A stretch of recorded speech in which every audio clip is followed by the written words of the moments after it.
नमस्कार, मी लतिका। आज मी तुम्हाला झटपट अशी कांद्याची पात बनवून दाखवणार आहे। त्यासाठी कढई ठेवलेली आहे गरम करायला। त्यामध्ये आपण तेल काढून घेऊ। तेल काढायचं आपल्या आवडीप्रमाणे। अर्धी पळी काढलेला आहे आणि तेल गरम होऊन देऊया। तेल गरम झालेलं आहे। छोटा एक चमचा टाकायची मोहरी। नुसतं जिरं जरी टाकलं तरी चालेल। छोटा एक चमचा जिरं त्यात टाकणार आहे। लसूण आणि हिरवी मिरची अशी मोठी मोठीच कुटून घेतलेला आहे। लसूण फक्त फुटला पाहिजे असं कुटून घ्यायचं। बारीक कापून जरी टाकला तरी पण चालू शकतं। त्याला 1 मिनिटभर परतून घेऊया। आणि 2 मिरच्या घेतलेल्या आहेत तिखटवाल्या, बारीक कापून कुटून घेतल्या तरी चालेल। लसूण भाजलेला आहे, त्यात टाकायचा एक मीडियम आकाराचा कांदा। कांदा हलकासा भाजून घेऊया। कांदा हलकासा भाजलेला आहे, त्याच्यामध्ये एक मीडियम आकाराचे टोमॅटो, त्याला पण 1 मिनिटभर परतून घेऊया। परतून घेतलेला आहे। गॅस करते थोडासा बारीक, त्यात आपण मसाले टाकून घेऊया। कांदा लसूण मसाला टाकणार आहे 1.5 चमचा।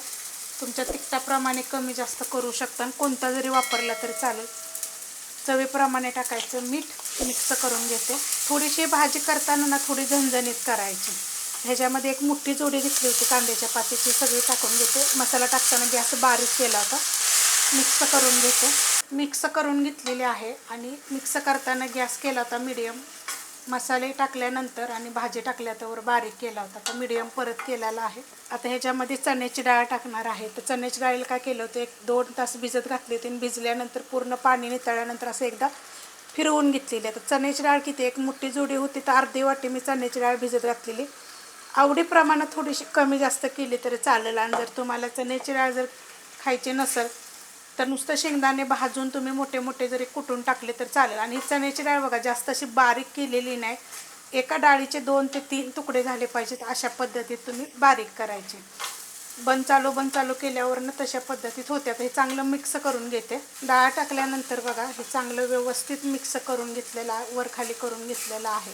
कांद्याच्या पातीच्या तर खूप रेसिपी मी अपलोड केलेल्या आहेत। मूग डाळ, मसूरची डाळ, खूप रेसिपी अशा वेगवेगळ्या पद्धतीने अपलोड केलेल्या आहेत। आता मी काय करणार आहे, परत गॅस बारीक एकदम करणार आहे आणि त्याच्यावर आपल्याला पॅक झाकण ठेवायचे 5 मिनिटासाठी। म्हणजे ती डाळ जी आहे आपण 2 तास भिजत घातली तरी सुद्धा ती जरा थोडीशी वापरली जाईल। 5 ते 7 मिनिट झालं होतं बारीक गॅसवर मी झाकून ठेवलेलं।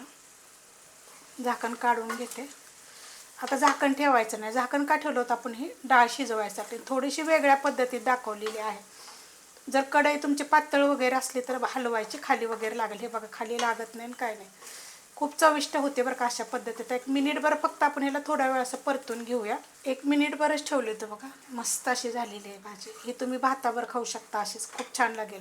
ज्वारीची भाकरी, बाजरीची भाकरी ह्याच्याबरोबर खाऊ शकता, खूप चविष्ट होते। एकदा अशा पद्धतीत तुम्ही करून बघा, छान लागेल एकदम। रेसिपी आवडली तर लाईक करा, सबस्क्राईब करा, कमेंट करा आणि शेअर बी करा।